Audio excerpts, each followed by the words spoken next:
lesson as we walk through the acrostic, as we look at purpose. We're trying to find our purpose in recovery. The first week we talked about powerlessness, then we talked about understanding, then repentance. Perseverance was last week. Today we're going to talk about finding our purpose in overcoming. Wow. Finding our purpose in overcoming. Wow. And the perseverance and the overcoming and the standing kind of runs together. When you talk about perseverance, that's that ability to keep on going, right? Yeah. Against opposition. And when we think about overcoming, that means that I've hit an impasse or I've reached a block, and then I have to overcome that. That's right. And for those of us in recovery, we have a hard time overcoming obstacles. Yeah. Because the smallest of life issues throw us off. Right. And we know from step one that our issue is not drugs. Our issue is really that our lives is unmanageable. And we don't know how to deal with life on life terms. That's right. And so as we walk through this talking about overcoming, we're not talking about overcoming abstract things. We're just talking about overcoming our day-to-day issues. That's our issue. Yeah. How do I handle my time? How do I handle my co-workers? How do I handle my relationship? Yeah. How do I handle my children? That's what we got to overcome. How do I handle dating? That's right. Just the simple stuff. What do I do with my money? Yeah. Those are the things we struggle with overcoming. That's right. We think it is some abstract something like we could go through an obstacle course or something. The obstacle course that we're going through is just day-to-day living. That's right. That's what those are solving. That's right. And so that's what we're going to look at today. Got it? Got it. Look at your paper. It says, every temptation is an opportunity to do good. On the path to spiritual maturity, every temptation becomes a stepping stone rather than a stumbling block. When you realize that it is just as much an occasion to do the right thing as it is to do the wrong thing. Y'all see that? And we take stumbling blocks as an opportunity to do what is wrong. But we learn here from Rick Warren that those temptations are opportunities to do what is right. While temptations is Satan's primary weapon to destroy you, God wants to use it to develop you. And we find out in here that is God's prescription for growth, is he allows us to go through things and we grow from that before he promotes us and give us another opportunity. Because that would be malicious for him to just keep rewarding you things knowing that you are not mature enough to handle it, right? Right. And so that's why he allows us to go through things. It said, if you be faithful over a few things, yeah. It said, come on up here and I'll make you rulers over many. Yeah. But see, in recovery, we want to be rulers over many before we master the small things. Right. We go on a job and work for 2 weeks and we mad because we not the CEO. Right, right. Yeah. It's no, you're not CEO material today. You're going to have to do some remedial tasks before you get that task. That's right. That makes sense? Yes, and so we have to learn that, and that's difficult for us. As my mother used to say, sometimes our eyes are bigger than our stomach. Yeah. Because we're greedy and selfish people. Yeah. We just go, I want that, I want that, I want that, I want that. Mm-hmm. And no, we don't have the capacity to handle it. Mm-hmm. And so that's what we're going to have to learn today, that through this is that God allows some things in our lives to grow us. And check this out. One of our biggest resentments is against God. Because we're mad that he won't remove this disease from us, and we're mad because he won't do things for us, and we never take the time to stop and say, just maybe. A loving God understands that I'm not ready for that. You know, you don't take a 15-year-old and be a loving parent and put him in a Ferrari. Right. Because 9 times out of 10, at 15, you're not ready for all of that power. You're going to hurt yourself, right? Right. And so sometimes the no's that we get in recovery and the no's that we get from God, they ain't hating. It's just, you know that they're not ready for it. And that's what we have to understand. And so once we master these things, we make it to the next level. But we can usurp the process and get ahead of God. Because, I'm going to say this and I get to the lesson, what we have to know is Satan is a better giver of temporal gifts than God. And so a lot of times we can get some things, but it don't mean it is from God. You see what I'm saying? And so that's what we have to be careful of, because we can make things happen. This is a 6-month program. The first 4 months you don't work. And I tell guys, one of the reasons we don't allow the people to go into the computer room in the first 4 months, because we don't want you going in there looking for a job. And so what happens, and I've seen this happen a whole bunch of times, a brother will apply for a job in the first couple of months, and then he will get a hit, and then the company says, all right, we will hire you. And it's a $15 an hour opportunity. So now I only have 30 days clean. Do you think I am going to leave the program and go take that job? Yes. But if I would have stayed out of that computer room, I would not have known that. And family members, y'all have to be careful about what y'all tell us, because we can't handle certain things. And so you don't need to bring all information to us, because y'all will stop us and throw us off. And so some things you just say, you know what, this job call, I'm not even going to tell him. Because if I tell him, he's going to leave. And then he'll work a few weeks, and then he'll fall off, and then you mad at him. Then you'll put him out. And then relapse is never the family member's fault. It is always the person in recovery. It's their fault.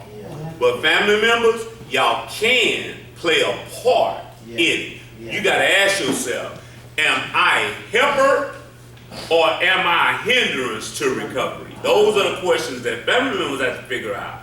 And let me help you all y'all in here are hindrances to recovery. Y'all have to learn how to be a helper to recovery. It ain't your fault, but you have done some things. And a lot of times, it's some loving things that y'all done.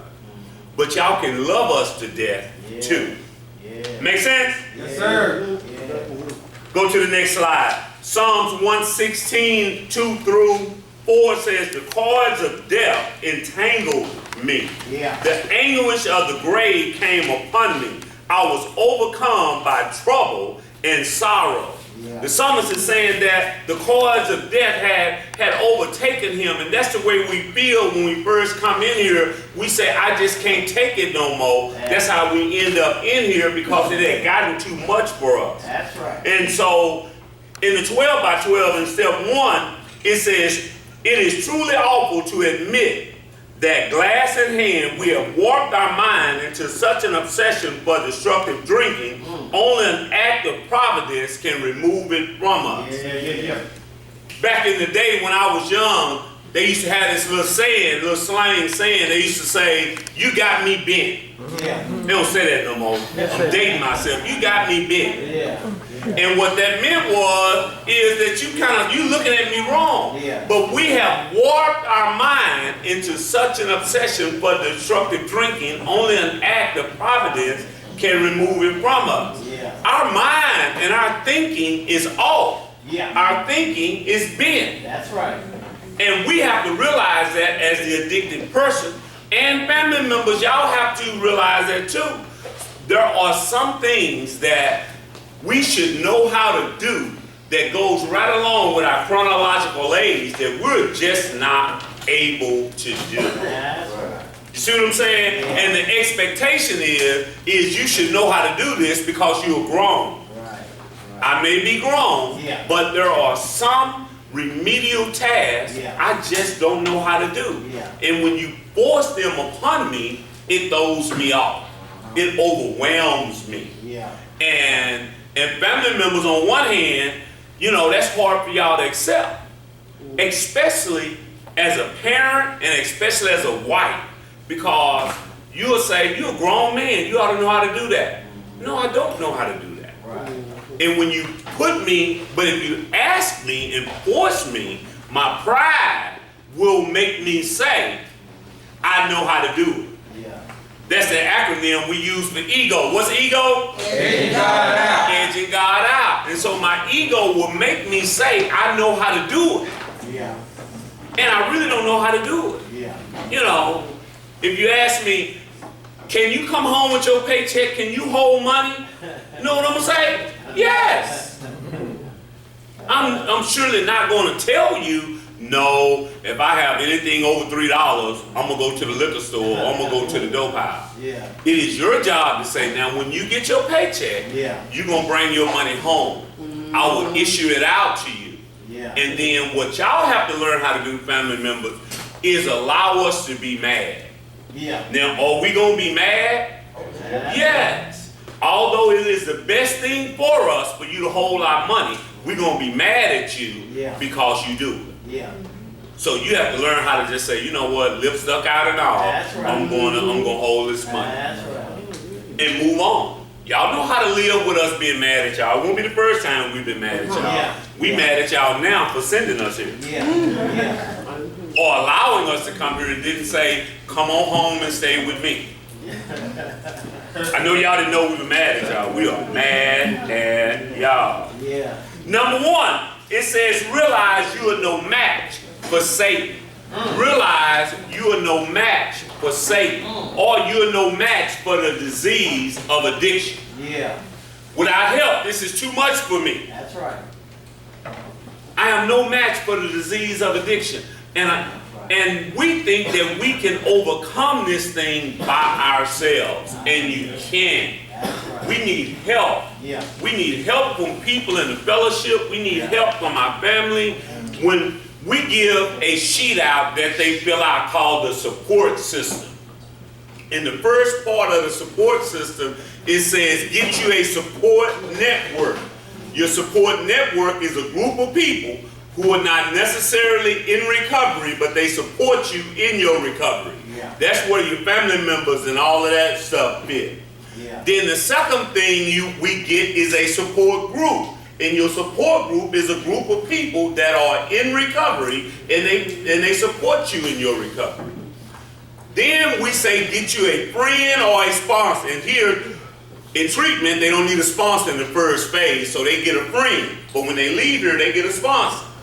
And since we're a faith-based program, we say, and then get you a prayer partner. If you go down this sheet, that's about 20 people just to keep one person clean. Yeah. Y'all ever hear of that African proverb where it says it takes a whole village to raise a child? It takes a whole village to keep one addict clean. Because we can't do it by ourselves and we're no match for the disease of addiction. That's right. So we have to realize that that's step one when we say we admit that we're powerless over our addiction and our lives has become unmanageable. And that's what we say. It is hard. In the big book, it says it's awful to admit, glass in hand, that I warped myself into such an obsession for disruptive drinking. Only an act of providence can remove it from me. It is hard for us to admit that. Admitting complete defeat is hard for us. But like I said last week, the only I can't in recovery is that I cannot use successfully, but I can perform all my other tasks at a high level. I can learn to do that. I just can't use. Because y'all told me last week that one is too many and 1,000 is not enough. And so once we get that, we're okay. But you're no match for the disease of addiction. You're no match for Satan. That's the first thing we get that we have to know. See, God has a funny way of doing things. And we think that, when you go somewhere, they build you up first. But with God, the first thing He wants you to do is to realize that you can't. That's like turning you down in the military when you go to basic training, What they say is, we're going to tear you down and then we're going to build you up. That's right. And so that's kind of what we have to learn in recovery. Yeah. We have to learn that we're already towed out. Yeah. Everybody else know it, we just don't know it. Yeah. And so step one helps me to accept that I am towed out, Yeah. and I need some help. Need some help. Psalms 13:4 says, don't let my enemies gloat, saying, we have overcome him. Yeah. Don't let them rejoice at my downfall.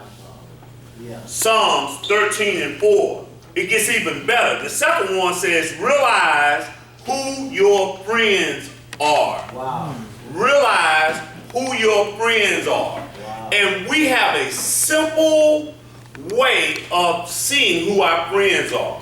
Yeah. You are only my friend when you support me in my recovery. Yeah. No matter who you are. Whether you are my mother, whether you are my wife, whether you are my homeboy that I grew up in, that's how I determine whether you are a friend or foe. Doesn't mean I don't still love you. But if you don't support me in my recovery, you're not my friend.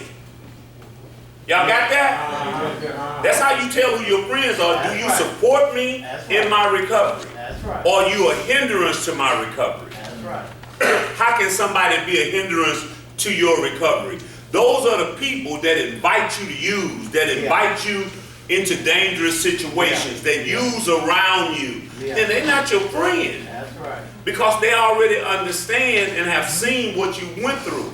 And so if you offering me beer and you're offering me to get high with you, you're not my friend. That's right. That's right. You're not my friend. That's right. That's how you determine whether someone is a friend or foe, whether they support you in your recovery. Yeah. Now, what we talked about this morning, family members, is what we have to accept is that y'all non-addicts never fully understand the recovery process.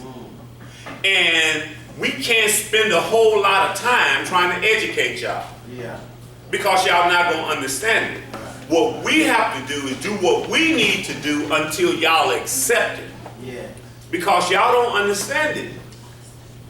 Y'all say stuff like, you stayed down there for 6 months and you still got to go to meetings? Yeah. So you are that weak that you don't go to a meeting, you just going to flip out? Y'all don't mean no harm, y'all just don't understand it. And so, we, just like I said, y'all have to support us even if our lips are stuck out. That's right. Now check this out. Yeah. We got to do what we need to do to stay clean, even if it means your lips are stuck out. That's right. That's right. Even if you get mad, That's right. we got to still do what we need to do. Because the same person which is in your family that will say you don't need to do all of that will be the same person that'll put you out when you fall off. Be the same one that say, you ain't got to do all of that. You ain't got to go today. But you go get high, then they'll say, you can't stay here. But no, mother, no, wife, you the one told me not to go. Then, brothers and sisters, you know what that same loving family member will say? You ain't never listened to me, so well, now all of a sudden, why you gonna listen? Yeah. Just look side to side, the same loving person right there will say that. Man. They said, we didn't come to be beat up, we came to hear you beat up on them. But that's true though, isn't it, family members? If they listen to you and don't do what they need to do for their recovery, and then they fall off, you're going to be just as mad. You're not going to say, oh, okay, don't worry about everything you stole from me. I was a part of that. No, that ain't how it works. Y'all going to still be mad. So we got to learn to work this program. And y'all will accept it eventually. Yeah. The people in my life don't understand why I still have to work a program after 24 years clean. Yeah. But I have to. Yeah. Because when I stop, my recovery stops. That's Recovery is like spirituality. It's fluid. Yeah. It never stays still. Yeah. I am either going forward in my recovery or I'm going backwards. I can't just get to this point, well, okay, I done read enough, I done went to enough meetings, I got 24 years clean, I can stop now and retire. In the big book of Alcoholics Anonymous, it has a personal story in there about this guy that I think he stayed clean somewhere around 24, 25 years, and he retired. Yeah. And it said within 2 years he was dead. He had drank himself to death. Now he had 20-something years clean. Now you would think that he should be able to stop by now. Yeah. Yeah. And within 2 years he had drank himself to death. Yeah. When I stopped, my recovery stopped. And anybody that's a hindrance to my recovery is not my friend. Now, a lot of times the people who love you, they're not being malicious, they just don't understand. Yeah. They just don't understand. Yeah. And they, they'll say stuff to you like, so if you just have one beer, you that weak, you'll flip out? Yeah. Yeah. That's hard to answer. Yeah. Yeah. Because I want to say, no, I'm not that weak. Yeah. Go on, give me a beer. It's kind of like politics. It's all in how you phrase a statement. If a woman tell a man, you mean you that weak that if you drink one beer, you gonna flip out? Yeah. It's hard for a brother to say, yes, I'm that weak. Yeah. Because now my ego will get in the way and I'll say, right. sure I can drink. Yeah. Yeah. That's what my friends used to tell me when I first started going, when I got clean and go back around, and they would say stuff like that to me. Them people got you brainwashed. You that weak that you gonna do that? And I fell off a couple of times because I did not know how to deal with that. Then I would just go ahead and do it because I needed to prove that I was a grown man and that I wasn't that weak. Yeah. And then that thing that y'all said a while ago, I found out that one is too many and 1,000 ain't enough. And I learned that, you know what, it's all right for me to be weak. It's all right for me to say, yes, I can have just one. That's right. That's right. And I learned also how to distinguish friends. I just stopped going around people who encouraged me to do those things that was wrong. Yeah. And if you are easily persuaded and you don't know how to answer that, then you need to stay away from those people.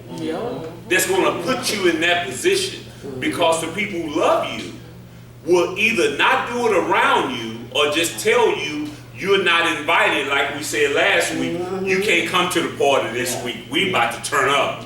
So you need to stay on over there because it's about to go down at the house. We'll bring you a plate. Because what we gonna do, you can't do. And it don't mean y'all doing anything bad. Y'all just simply watching the ball game and drinking a few beers. But it is hard for us to be around those social events where people are drinking or using early in our recovery. That's right.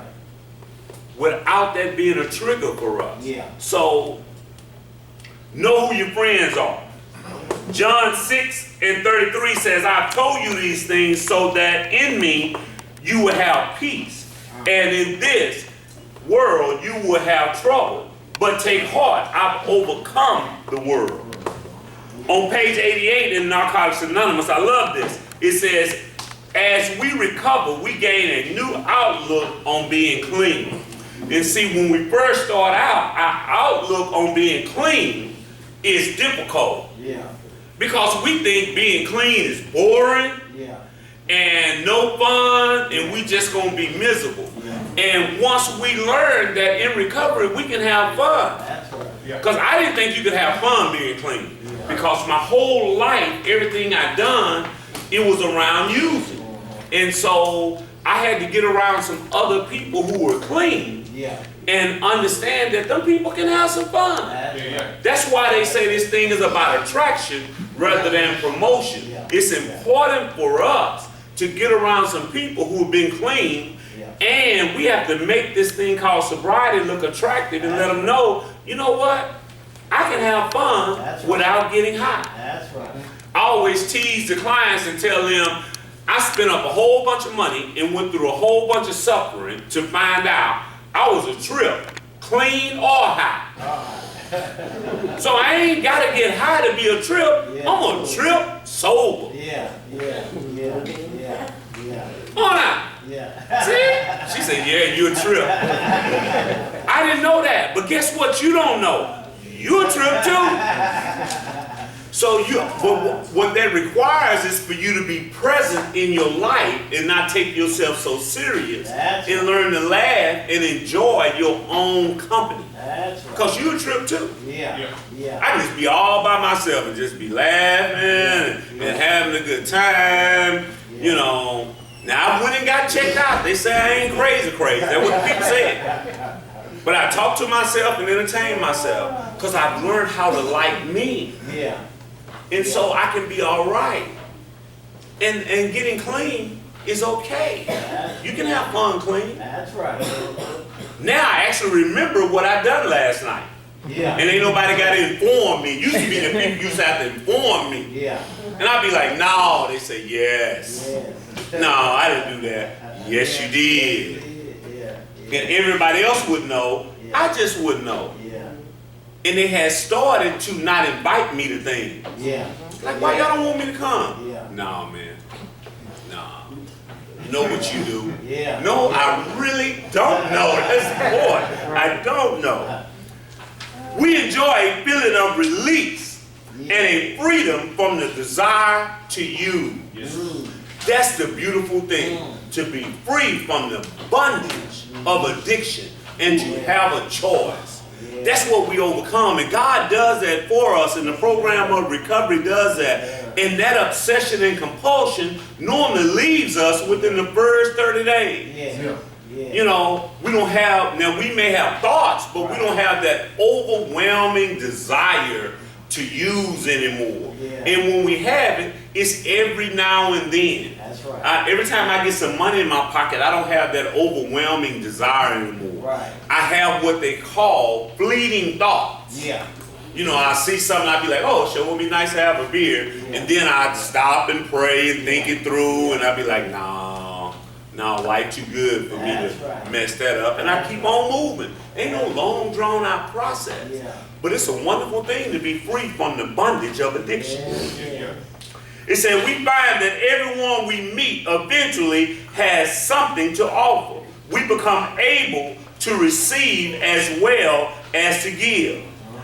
Life can become a new adventure for us. We come to know happiness, joy, and freedom. That's a wonderful thing. They say we will become happy, joyous, and free. Ain't that what they say? That's right. Happy, joyous, and free. And we learned in our last series that happiness is contingent upon happening. And so I'll start having some happenings that will make me happy. That means things will start doing pretty good, and my life will be pretty good. That's a wonderful thing. And joy, we know, like it says in Philippians, that joy is that I have that peace that passes all understanding, irregardless to what's going on. And then the freedom they're talking about is just that freedom from active addiction. Freedom from being in bondage to what people say or what people do to me. I'm just free from that. Boy, it was a wonderful thing when I learned how to say, you know what? That's on you. If you want to be mad and you want to be stuck, that's on you. I'm going to let you have that. Y'all, clients, y'all better learn how to be free when other people are stuck. That's right. And learn how to let people be mad at you and all that kind of stuff and be all right. Be like, oh, okay. I'm so sorry that you feel that way, but I'm gonna go. You know, I'm gonna go on by my day because I can't get stuck every time somebody else gets stuck. Because I done offended so many people. There's a whole bunch of people mad at me. Shoot, I can't wait to be happy till everybody else get all right. Some people ain't gonna never get all right with the stuff that we have done. Y'all know that? We have tore some relationships to where they ain't gonna never be fixed. That's right. And so if you're waiting to be free for that person to forgive you, Yeah. some people ain't gonna never forgive you. That's right. And you gotta learn how to be all right with that. Yeah. Yeah. And just do what you need to do and clean off your side of the street Yeah. and be all right. Yeah. It says in step 9, we make direct amends to such people wherever possible, except when to do so would injure them or others. And sometimes there are some people I don't need to go make no amends to because I may be the one that's hurt, Right. Right. physically or emotionally. Yeah. Yeah. I can remember I had a year clean, I'm working my steps, I was over a year, and my sponsor told me to start making my amends. And I went to Tyler to speak to this person, and I went and done exactly what they told me to do. I'm just coming down here to apologize and make amends. And she said to me, my house got broken in last night. Was that you? I know that was you. I said, no ma'am, that was not me. Yeah, it was you. Yeah. Yeah. Yeah. And I said, okay. I just came here to try and make an amends, and I'm gonna go back to Dallas. Yeah. It didn't work, y'all. Yeah. But when I got back, I was hurt, and my sponsor told me, you done your part. Yeah. You didn't go down there to reconcile that relationship. You went down there to make an amends. Right. If you went down there thinking everything was gonna be all right because you apologized, you set yourself up. Yeah. Yeah. And so my mission was accomplished, and she died mad at me. Yeah. Yeah. She never did let it go. Yeah. You know, and I had to learn how to be all right with that. That's right. You know, and let her be where she was, and I was where I was, but I couldn't wait on her to let it go before I enjoyed the joy and the happiness and the freedom of recovery. That's right. Because that means that she is renting, as y'all say in the rooms, rent-free space in my head. And I got enough people in my head already. Yeah. Amen. The NA text says it's at least one other person up here. Yeah. And it can be more. Yeah. And so I don't need none of y'all up here too. That's right. I got enough people up here. No, I'm not schizophrenic. I just got some people up here Yeah. Yeah. Yeah. that be talking to me. That's right. So do you. Yeah. Because the disease of addiction used to say this to me, and I'm going to carry on. It would say, let's go get one. And I'll be by myself. If something says, let's go get one, don't that kind of mean it's talking to somebody else too? How many of y'all, just free yourself where it says, let's go get one, and you all by yourself? Who the other people you was taking with you? Yeah. That's them other people in your head. That's right. So if I'm schizophrenic, so are you. Yeah. Yeah. Yeah. Because I heard that. Almost, it sound audible almost sometimes. Let's go get one. Us. Okay. What I never learned how to do is ask them if they had some money too. No, I shouldn't have asked. Do you have some money too? Just kidding. But it's a good thought though, isn't it? Yeah. Since lets us go, we all need some money. John 16:33, number 3 says, God has overcome the world. That's where we realize that we already have this thing beat. All we got to do is follow the program. That's it. It says in the big book, rarely have we seen a person fail who has thoroughly followed our path. Those who do not recover, people who cannot or will not give themselves to this simple program. Yeah. And in the NA text, it says that they've never seen a person relapse who was working the NA program. That is so wonderful. So what I have to understand is, victory is mine. I just got to follow the process. Yeah. I ain't got to chart no new roads. I just got to find somebody working the program and follow them. I ain't got to create the program. It's already been created. I just got to be a good follower. Yeah. And that's our problem. Yeah. Family members, I'm going to make your family mad. I'm going to say something. Yeah. Do you know addicts hate to be told what to do? What to do. Yeah. And even more than that, we hate the word no. Yeah. Both of them will set us off. And so that's why they took that out and just say, this is just a suggestion. Yeah. Yeah. This is just a suggestion. So that will kind of, they were just trying to defuse us. But what it really means is a damn well better. Yeah. That's really what it means. Yeah. But since they didn't want to set nobody off, they just say, we suggest that you go to meetings. Yeah. We suggest that you don't drink. We suggest that you don't go around old people and old places and old things. It's just a suggestion. I don't want to make you mad. Yeah. Because we don't want to be told what to do. That's right. Isn't that something? That's right. And we're the main people that are in need of somebody directing our lives. Yeah. And so y'all have to figure out a way to get us to do what y'all want us to do in a creative way without asking us. That's a whole bunch of work. That's a whole bunch of You gotta figure out how can I tell him he needs a job without saying you need a job? Yeah. Yeah. Yeah. Then you be sitting around and be thinking, it would make you feel so much better. you know, and y'all saying, I ain't got time for all that. They just need to do what they need to do. Yeah. Yeah. And which is true. Yeah. But you have to be creative, because we'll get mad. And we'll not do it just because you told us to do it. Yeah. To our own detriment. Yeah. We some messed up people. Yeah. Yeah. You know, my wife, it can be a great idea, and if she tell me to do it, that's the reason why I ain't gonna do it. Yeah. Yeah. Yeah. Yeah. You need to fix that gate. I know. When you gonna fix it? When I get ready. You fix that gate today? You know, I was going to fix it, but it's the way you asked me. So now I ain't gonna do it. Because that's the principle of the thing. I wasn't gonna fix that gate, y'all. Yeah.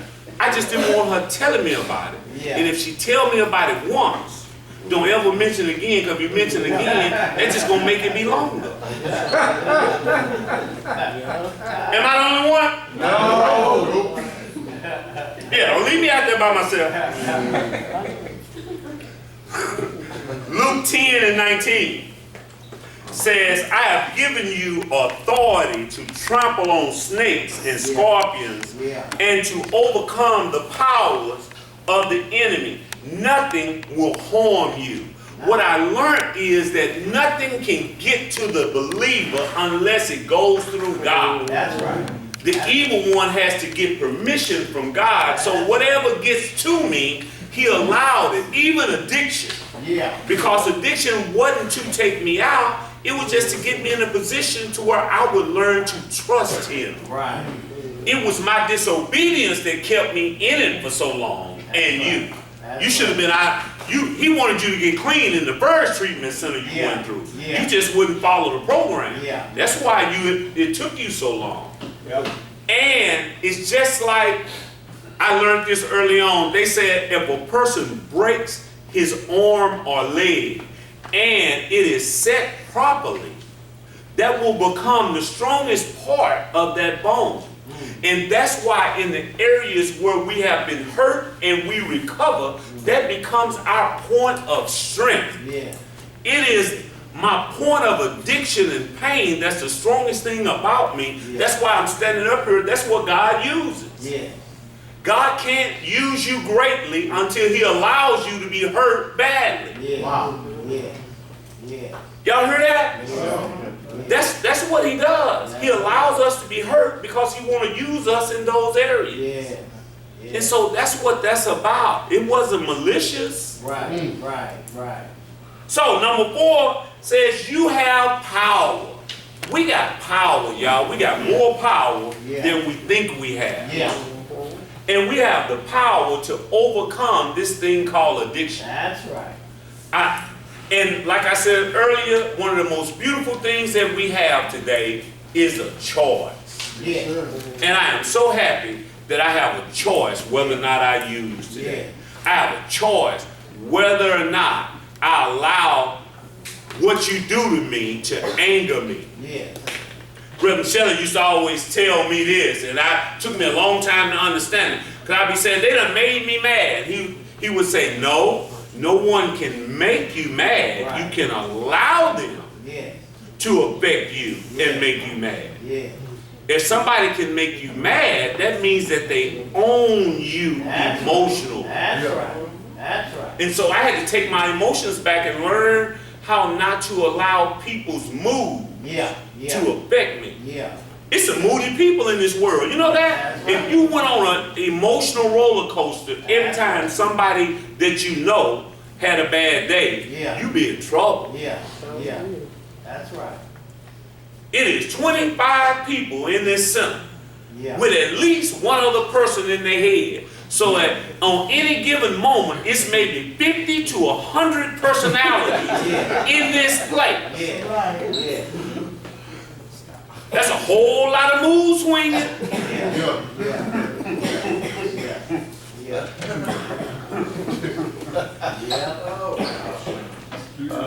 y'all ever thought about that? That's a whole lot of mood swinging. Yeah. It's a whole lot of mood swinging if you stay by yourself, Paul, because there's at least one other person there. Yeah.